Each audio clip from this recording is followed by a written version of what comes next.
The Coastal Commission's emphasis is more on public infrastructure and public access, and they don't particularly hold private property in high esteem.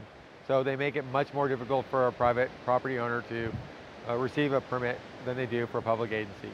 The problem is that without the appropriate permits, houses will collapse, and the ramifications of their collapse are much greater than just a person losing their house. Later on, the city is going to be responsible for building a seawall to take care of their infrastructure, which is going to be much more costly, and it's going to be on the taxpayer's dime.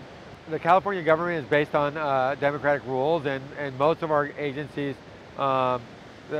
play fairly. The Coastal Commission has been utilizing every effort that they possibly can to effectuate and advance the reduction of private property owners. One of the most egregious examples that the Coastal Commission has been employing is the delay of your application processing, and this can take up to 3 or 4 years, in which time your house is likely to already have collapsed.